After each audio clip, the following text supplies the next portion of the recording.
You haven't tweeted yet, Pope. And tweeted. Oh, refresh. Come on. I used bad grammar. I said me and Yeah. with you. Oh, that's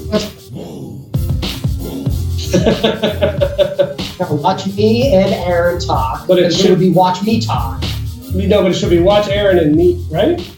Aaron and me. Well, yeah, maybe you should go first. Well, I mean, So I messed it up. I think that's just impolite, not poor grammar. Good. On the grammar cast later today. Kelsey Grammar. Oh my goodness! Welcome everybody. It's your boy Buddy 3000. We are here. Finally, we've got the crew here. Harmonix is here. Yay! Hey. I like that we're stretched out. As if I'm trying to get that all squared away. That's kind of funky, isn't it? Needed any more ammunition? No. Yeah. Okay. There's halfway. We got that halfway working now. Okay. Bigger, better. Yeah, this is our disgusting office. Yeah, this is my disgusting technology that I'm trying to get together. Oh, goodness. Thank you guys so much for being on. Everybody, welcome. This is the Geekswagg podcast. I have with me here the Harmonix crew. This is Eric Pope and Aaron Trice. You nailed it. Awesome. Yes, my age has not bested me yet. Oh, Lord have mercy. Thank you guys for being on. I'm messing around with the things, probably giving everybody VR and motion sickness and everything. I wouldn't have it any other way. Oh, anyways, ladies and gentlemen, today, kind of what I wanted to get into. I know you guys are like hungry for like Rock Band 4, just like everybody else to talk about. But as some of the people that go on the channel know, this is mainly a passion of mine. So what I really love to do whenever we get hosts on really is kind of dig into what really brought each of these people to either the company or the industry or where they are today. We kind of have a partnership with a group called Ladies of the Round Table. And they're kind of advocates for STEM education, science, technology, engineering, and math. So, we try to promote getting kids and getting everyone interested into those factions. So I always think it's good to see and hear about the stories that kind of brought guys such as yourself to the industry, to gaming and everything yourself. Like, was there like one moment that was just like, this is what I'm doing for the rest of my life, or at least until I have to find something else? Well, I think Aaron and I have pretty separate, different stories of how we got here. Pretty much everybody does when you talk to folks from Harmonix, and maybe this is true across the industry. Like, we all got here in pretty roundabout ways. I mean, it's becoming more common now to actually literally go to school for a degree to make games, which is like a more traditional type path. Yeah. But for a lot of the people here, that wasn't even an option. So yeah. I'll start. No, go right ahead. So for me, I went to school for like management in like the technology field. Mm-hmm. And when I graduated, I worked at like a web developer, and then I went and worked at a financial software company, which is about as dry and boring as you're imagining. Really exciting stuff. It was just like, for 2 years I worked there, and the company made software that you could do trades on. And you'd think in 2 years I would have learned how the stock market works, but no, I did not. At all. I don't even think the people on the stock market know how it works. But in doing those jobs, I was effectively doing QA work, among other things. And I met a guy at a party who worked at Harmonix. He ran the community department. Mm-hmm. And we were actually pretty good friends. And every time I saw him, I would bug him like, "Man, you got to get me in there." Because at that point, Guitar Hero was already a thing. Rock Band was not yet a thing.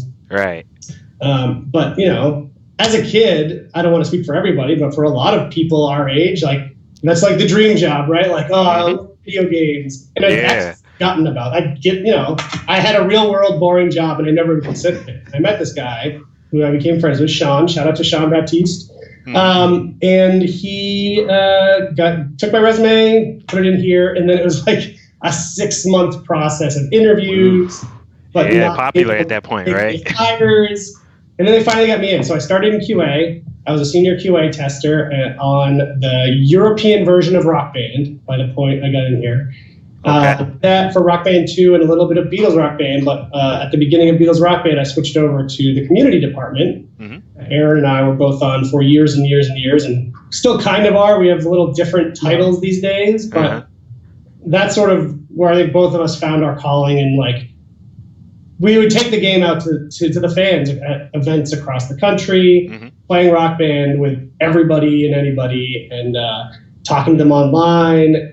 So that I think that resonated for both of us, probably for different reasons, but it's a really rewarding area to work in, like actually seeing your product go out and affect people's lives in a positive way is really cool. Oh yeah, definitely. So that's sort of a long version of how I got here. What about you, Aaron? So I went to school for writing. Like I have always been a gamer, but had no interest in working in games. I was the guy at college that had the 300 NES games that I brought with me, and I worked at a comic book store. I managed a comic book store in the Boston area for 7 or 8 years, and then wanted to do something different. And one of the customers at the comic book store was telling me, like, we're starting to make this Rock Band thing. You should come in and you should like apply to be a tester for that. And I came in and told them straight off the bat, like, I don't have a current gen console. Like, I'm an NES guy. Like, I do not. Old school till you die, right? Old school. I've not played guitar. By the way, if people are watching, that is not a recommended way to do an interview at a game company. No. I haven't played it. No. I haven't played since I was 15 years old. I came in the position, I was like, I've never held a Guitar Hero controller. I don't own an Xbox, and like I didn't even have a PS2 at the time. And they went through with the interview, and they were like, this is not the position for you. And I thankfully like came in at a time when Harmonix was like absolutely on the grow. Like we went from being a company of like around 75 people to almost 300 people within the course of about a year. So I came in just like right at that beginning, right after Rock Band 1 launch. And so there were a bunch of other positions like an administrative assistant. And so I applied for that. They were like, this is also not the position for you. But keep trying, slugger. And I ended up meeting Sean, who was the same one that told Pope to come in and apply at Harmonix. And Sean and I hit it off because of my connection with the comic book store. And Sean was like incredibly taken with the fact that it wasn't just like a retail job for me. Like the people that I worked with at the comic book store were like basically my family, and the customers that came in weren't just customers. Like they would invite us to their weddings, and they would ask us to like house sit their pets when they went on vacation. That's a good comic book story. It was that idea of a community, a really tight-knit group of people who had that shared interest. And that was very much what Sean was trying to build with the Harmonix community team at the time. So I joined early in 2008, right after Rock Band 1 came out. Okay. And so started on the community team then, and have been banging the community drum ever since. So what I think is interesting, of course, just the evolution of the game itself, and how the community has grown, and just how the whole phenomenon has grown. But even with that, it was kind of interesting to hear that I guess a decent portion of the guys there at Harmonix are also real musicians, though, right? Yeah. So like, how about you guys? Can either one of you guys actually hold a tune, or you play like a bongo or something? I can play guitar very sloppily. Nice. It's enough, It's better than me. Like campfire guitar. Like I could hold my own with some Bob Dylan songs, singing to my son. But I sloppy is the best. You'll get, and I can also sing sloppily. Oh, okay. Continue with rock.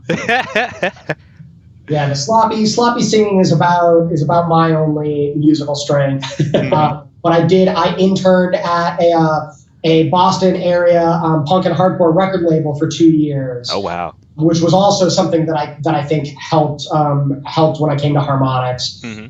And there's a lot of people who are in that same boat too, where there's a ton of people who, even if they don't play an instrument, there are people who are in a cappella groups or who manage bands, Right. or who have put out records of their own. Right. So even if there are people at the company that aren't like musicians or performers themselves, like everyone Music's their passion. Interest, like even people like people on our legal team manage bands. Uh-huh.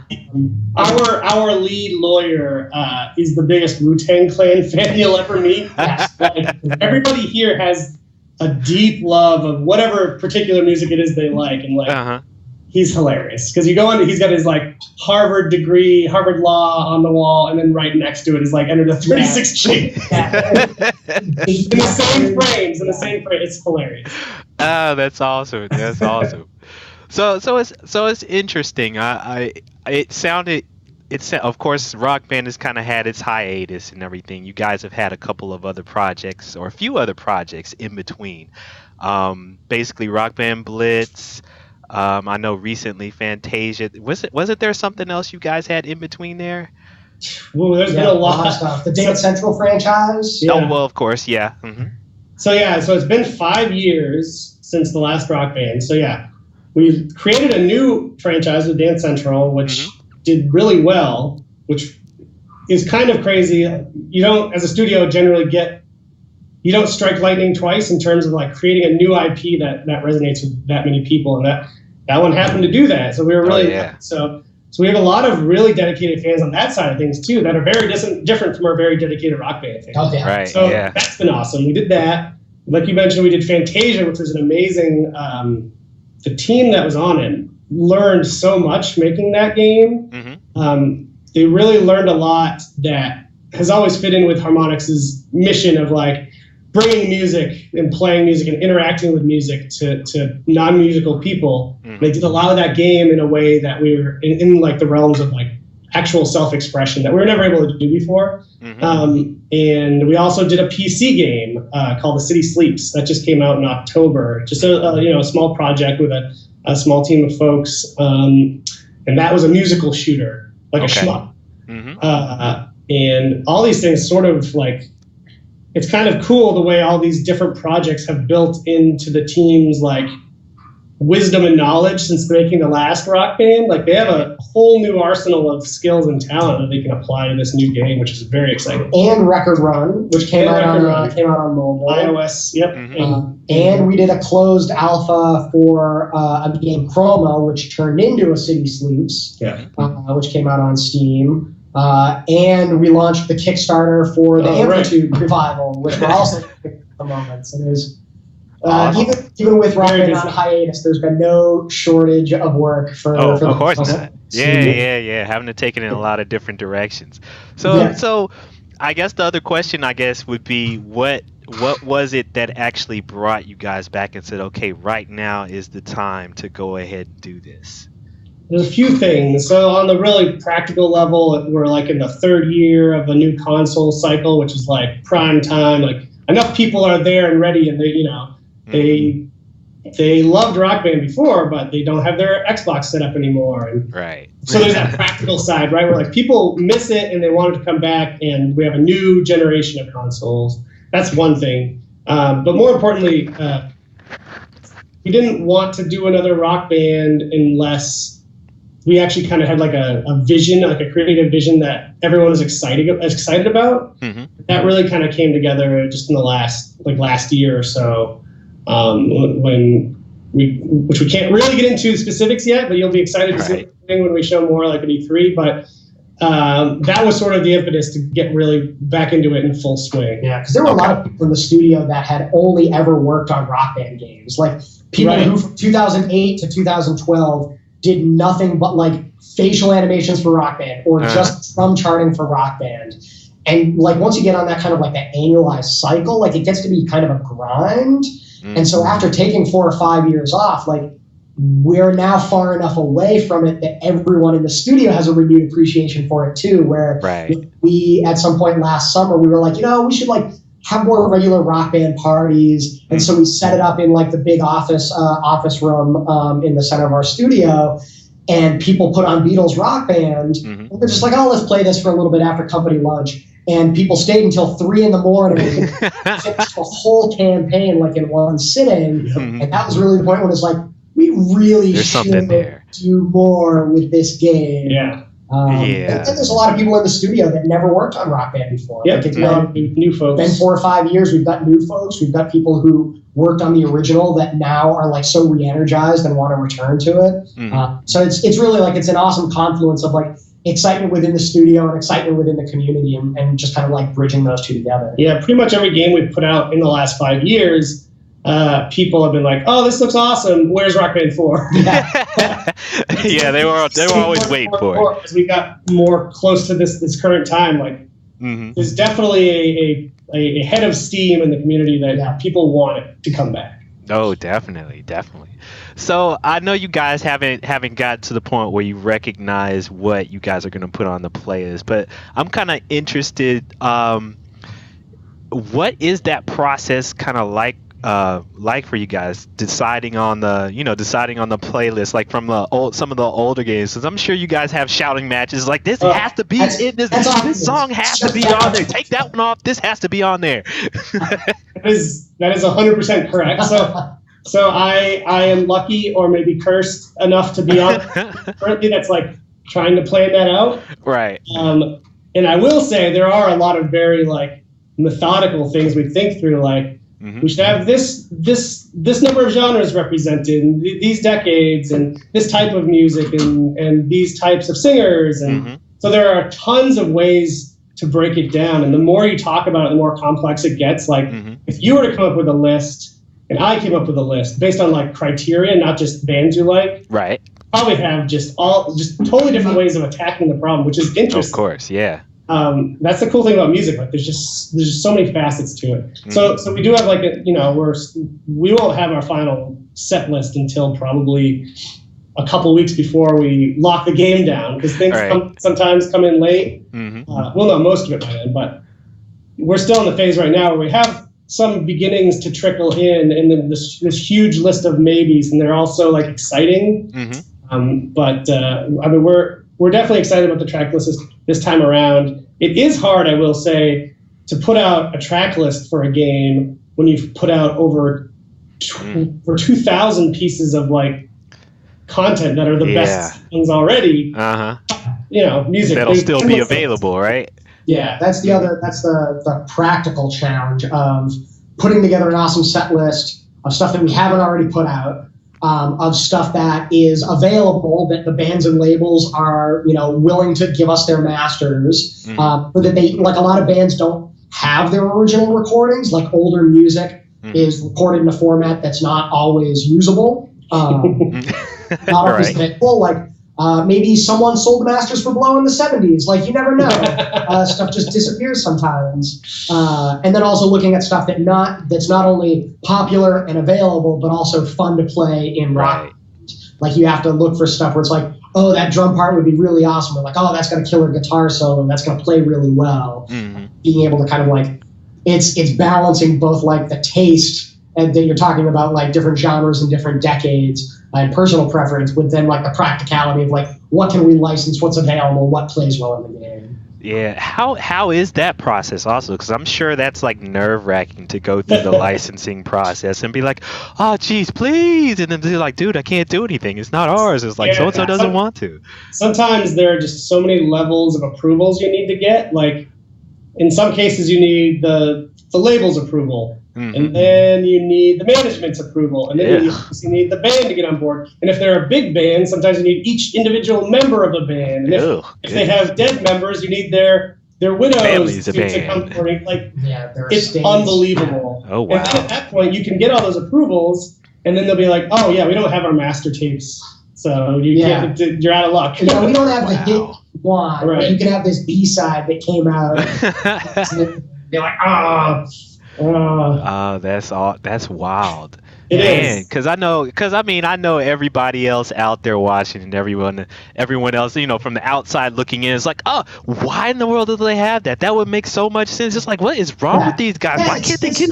It's not like we haven't heard of Led Zeppelin. We know But it's not like a jukebox. Like there's a whole lot of work that goes on behind the scenes that we try to shield people from, where we're in an uncomfortable position where like we don't want to throw anyone under the bus and be like, oh, it's this asshole in this band. Right. It's hard to work with, because then they'll never want to work with us again. So we have to like make sure that they're protected and make sure that we're providing the best stuff we can for the fans too. And we do as much as we can to listen to requests. Like we've got a request tool set up at rockband.com/request where people can make their own suggestions. And we'll look at that stuff and we'll say like, oh, hey, this is getting way more requests than we thought. Let's go chase this band down. Like Pope's doing that right now. And it's been awesome to be able to throw that out and say like, hey, let us know what you think. And within, what was it, the first week, we had over 200,000 requests. That's awesome. Yeah. So yeah, people are definitely willing to tell us what they want, and we're going to do everything we can to get to fulfill as many of those requests as we can. So have you guys ever been surprised and actually had an artist like approach you even before you considered them and just said, and they just came in and said, hey, we want to be a part of this project or this playlist or something? Yeah, that happened a lot, I think, in the Rock Band 1 era, because Guitar Hero 1 and Guitar Hero 2, those set lists were they entirely covers or almost all covers? Mostly. Like as made famous by versions. Right. Because at the time, the idea of music games was so completely foreign. Like it was not a common thing in certainly in American and US-based games. So to go to a record label and say like, hey, you haven't heard of us before. We made a bunch of karaoke games, but give us your masters. Right. And it's like, no, why? We're not going to do that. That's ridiculous. And then then Guitar Hero became a hit, and then Rock Band 1 came out, and by Rock Band 1, I think most of the songs on the set list, something like 55 of the 58 songs on the set list, were all original recordings and all based on masters, which is how we separate the stems so you can have like individual vocal part and bass and guitar and drums. I think at that point, then people were like, oh, this is a real thing and this is important and we can trust these guys. I think that was the point where more bands started approaching us. So rather than us having to go door to door and saying like, please, you think you can give us, more bands started approaching us. And then after we worked with the Beatles, that was a tremendous show of faith that, that they were willing to put that level of trust into us. Right. That I think has helped open a lot of doors, knowing that they were willing to entrust us with their material. Wow. So when it came down to some of the songs that ended up having to be, I guess, recorded not by the actual band, but you guys had like, I guess, another indie band or some of the crew there or something like that actually record, I guess, right? How did that go about? Because I mean, I know there's so many songs that are like rejected or get to a certain point, and then it's like, oh, they don't have the masters or something. So how does that get reconciled? Well, I think it was sort of by necessity early on. If that, we would just go for the re-records with this group called Wave Group that we worked with, who are really good at making them sound similar. Yeah, you can tell them like, we want someone that sounds like Mick Jagger for this Rolling Stones cover, and then they get the closest approximation that they can. But yeah, once we were actually able to get real masters, that was a pretty quick switch of like, that's the preferred thing for everybody, for us and for the players, to actually have the music they know intimately be the real recordings. Yeah. That's crazy because I know I can't even remember what song. My wife and I, we were playing one, and I think it was one of the Coheed and Cambria songs that I think was a re-recording. I can't even remember which one. And I think where it was. Is it 10 Speed? 10 Speed was on Yes. Yeah, I think that's the one. And to this day, I still argue with her that is not the real, that's not the real band. Because she actually thinks it sounds the same. She's like, it sounds the same. That's the real band. I'm like, sweetheart, it just isn't. We've gotten that a few times in songs that are like legit, like original recordings. But we sometimes, when we make the request to labels, we say like, hey, we want this song on disc. and they will send us the master recordings. Master recordings aren't always exactly what you might be familiar with from the radio or from the record. Sometimes we'll get alternate cuts, and because that's what the label sends us, that's what we work with. Right. Sometimes we'll get like an alternate vocal take, and so it'll sound slightly different than what was released. Sometimes we'll get the raw vocals, like before it's been pitch corrected, filtered through auto-tune. So sometimes vocals will sound a little bit off compared to what you're familiar with from a record. And then sometimes we'll make slight tweaks, like in the interest of gameplay. Like if in a master recording, like the bass is really, really low, sometimes we'll turn it up so that you can hear it better while you're playing. Yeah. So almost all of the songs in Rock Band are slightly different in some way from what you'd be used to hearing on the actual album or on the radio. But yeah, we have to make little tweaks. Like there's no fade outs at the end of songs in Rock Band, for example. So like all songs have to have a hard stop. Right. Every once in a while, like we have to like lop the ends off of songs because there's like a 45-second trail out. Now it just ends. So it's kind of like, it's an interesting bit of Rock Band trivia that all of our songs have something that's just like a little bit different from the original recording. Okay. So I know you guys have talked a little bit about, to some of the other magazines and such about the resolution, the frame rate, and all that other kind of stuff becoming. I heard about that. Which, honestly, I don't even think is really as big of a deal as people make it out to be when it comes to next gen. Because beautiful is just straight beautiful. It doesn't necessarily even have to be 1080, because you can make a beautiful game that looks like an SNES game, and it doesn't it doesn't have to be in HD if you do it correctly, right? But what I'm interested in is what excited you about I guess the architecture of Xbox One and PS4 that has really given you guys, like, I guess, more freedom to do whatever it is. Because I know I saw a couple of things saying that it allows you guys to respond and introduce more things almost as if it was a mod for the finished product in the game, just like that. So talk a little bit about that. So there is the straightforward thing is we built a new engine for this game, this game and Amplitude, because we have our own in-house engine, but it wasn't ready for the next gen console. So we built a new engine. So Rock Band is going to look amazing on the new consoles, taking advantage of all the powerful new hardware, which is awesome. And it will be 1080p, and it will be 60 frames per second on the note track, which it has always been, as a matter of fact. It's always been 60 frames, because otherwise, if that's choppy, you miss notes or you barf. and then the background frame rate is usually more of a film style frame rate, so like 24 frames or 30. So that's what we're looking at there, just to cover my bases on that. But yeah, the cooler, more exciting thing is these new consoles. A, they have huge hard drives. B, they're always online, and it just opens up the options for us a lot.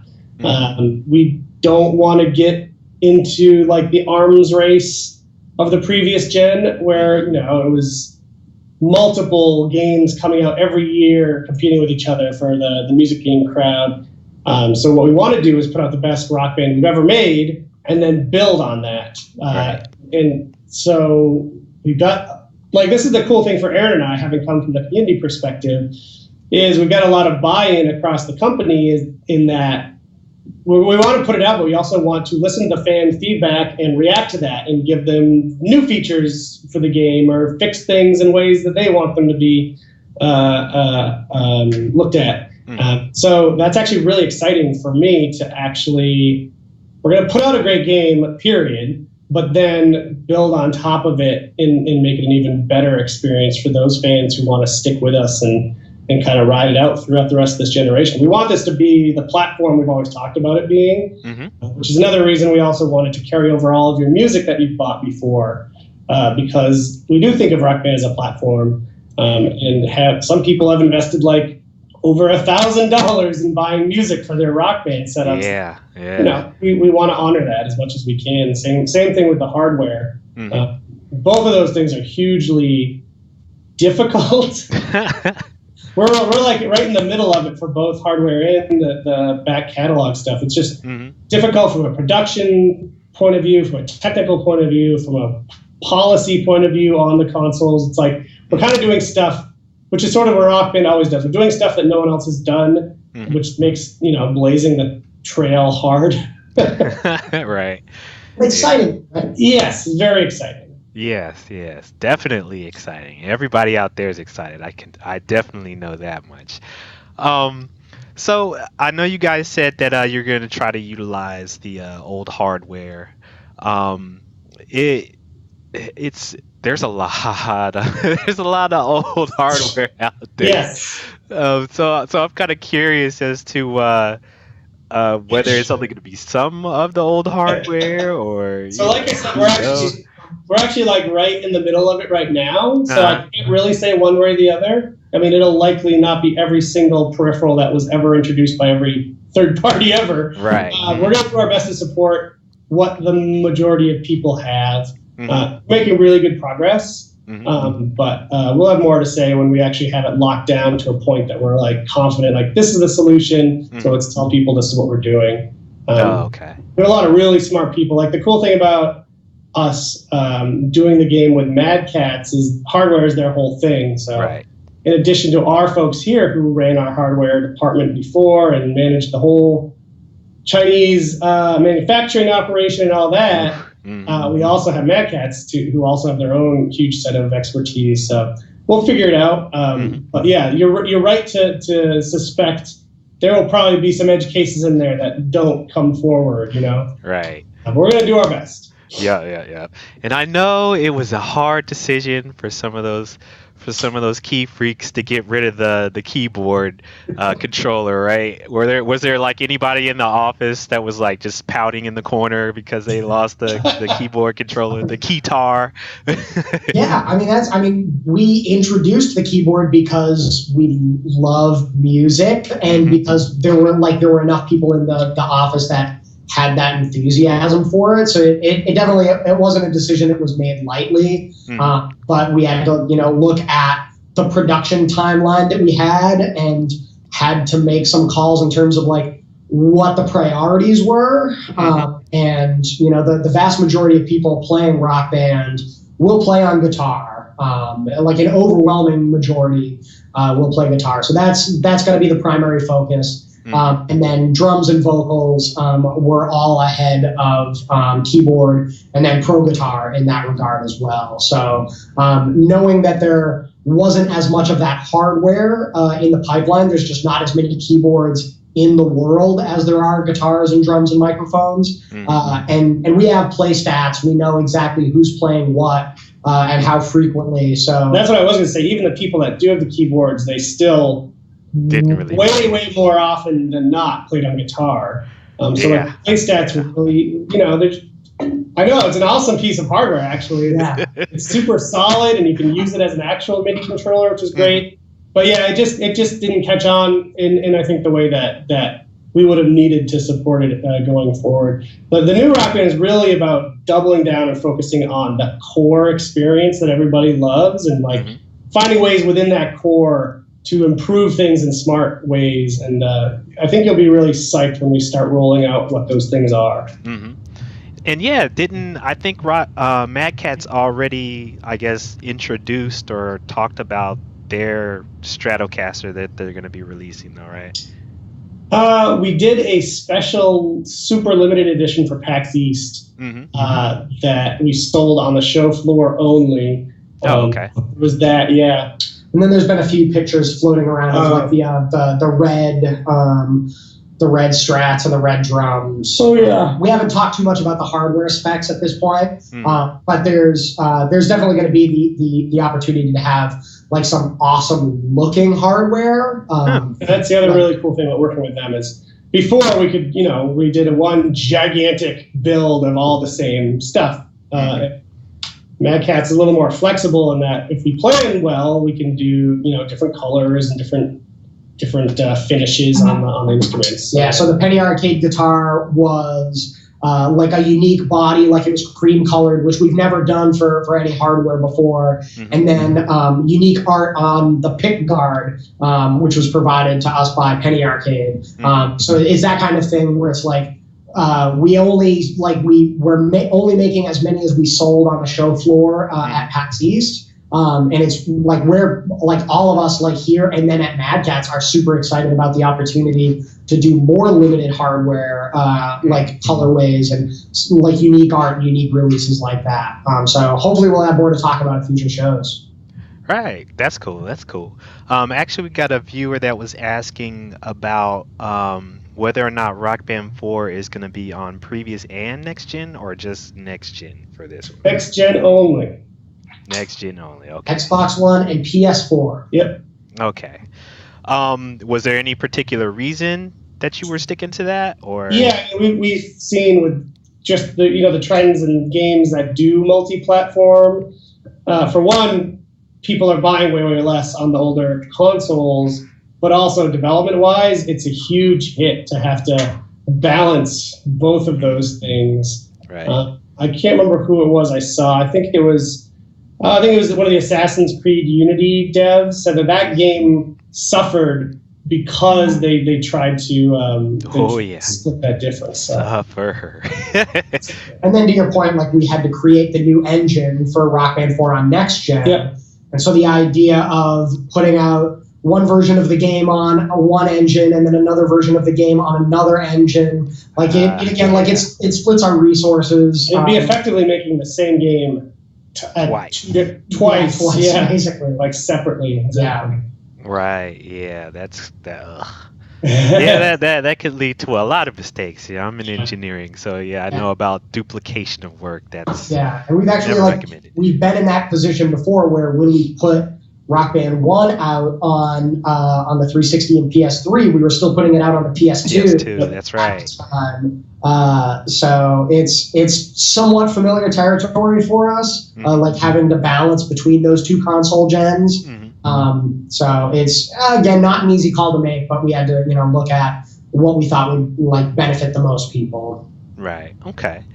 Now I know you guys. It's probably a lot. Way too early to even talk about this, because I know you guys are still messing around with just getting the core out there. But I know my co-hosts, they definitely enjoyed some of the artist-specific titles, like the Beatles, even like AC/DC, and that you guys came out with. And mainly because it kind of not even quite put a storyline to it, but it just focused the theme, and it was just very, very, I don't want to say linear, but it was just very focused in the approach. And do you think you guys might broaden the scope and try to delve into that with another artist going forward in the future as well? I don't think so. I think we found that at least the last phase of those games, those apart from like when Beatles did well in the other guys, Metallica game did real well, right? Aerosmith. Yeah. It was really diminishing returns after that, even for our own games like Green Day. So I think what we learned was we could do really cool things game-wise with them. You style them all, and it feels like you said, it's its own experience, which is actually really cool. But it's that music thing. Like, if you focus on a single band, not only do you need fans of your game to want to buy it, but fans of your game that are also exclusively fans of this band. Right. It just really limits your audience, and then it didn't exactly pan out. And it actually, like, in a way, negatively affects our ability to put other bands on Rock Band, because some bands will look at those band-specific releases and they'll say, oh, you did a whole game for that band. Ah, yeah. But you only want one of our songs, or you only want 3 of our songs for a 3-pack? And like, no, give us our own game too. Right. And you can't get to a point where like every band has their own game. Mm-hmm. So there's definitely a little bit of ego at play there as well, which we are like, we're guilty of fanning those flames. But I think that, like, to Pope's earlier point, like, to be able to establish Rock Band 4 as like that music platform, like it means that we're going to be more focused on that rather than doing the more like the offshoots of individual band titles. Okay. Any chance that there'll be any kind of features that'll utilize maybe like the PlayStation Eye or the Kinect or something to maybe customize the avatars or anything like that? Probably not. We have done a lot, as you know, in the Kinect space, both the Dance Central franchise and Fantasia Music Evolved. And I think we are taking a break from that for now. Right. At least with Rock Band. But yeah, that's another one of those things where it would be a feature that only a subset of your players would actually be able to use. And we don't want the game to have things like that branching off left and right. We really want there to be like that core focus. So it'll be cohesive and everybody that's using it will be able to partake in it. That's good. Definitely. Let's see. I got another person that had a question on here saying he always wanted to layer a band score with multipliers in a single player mode. He said each time I play a single instrument in single player, it records my score and combines it with my next playthrough. Is this possible in Rock Band 4? That is a hyper-specific question. I know, right? I was still trying to figure it out myself. Yeah. No, I'm going to say I doubt it. I doubt that that's a thing we're planning for with Rock Band 4. Maybe it's technically possible, but it's not a thing that we've heard. I've never heard that request before, and I've been manning the forums and our Twitter and Facebook account for 7 years. It's an interesting idea, the idea of basically building your own band score. Your own band, But no, I think that we're like, it's, even if it's a thing that's technically possible, like it's unlikely to be a thing that we're going to concentrate on, like opting instead to like encourage people to get a full band together and have that kind of like band experience. Right. Instead of having that one person that just does every single instrument. Yeah, definitely. Apparently that was Blitz Mitz guy that asked that question. Yeah, we shouldn't have even answered it. Oh, that's awesome.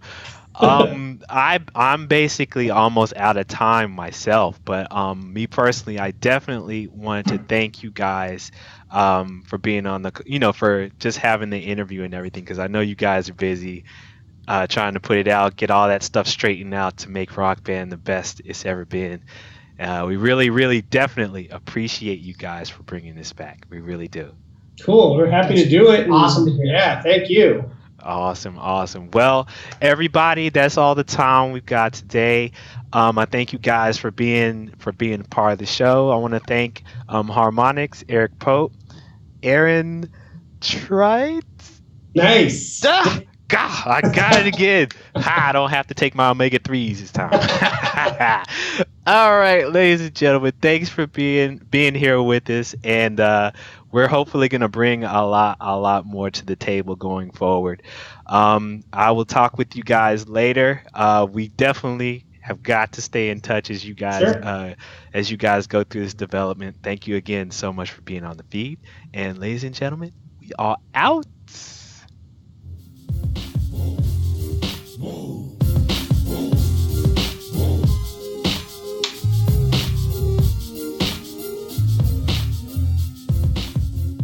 Yeah.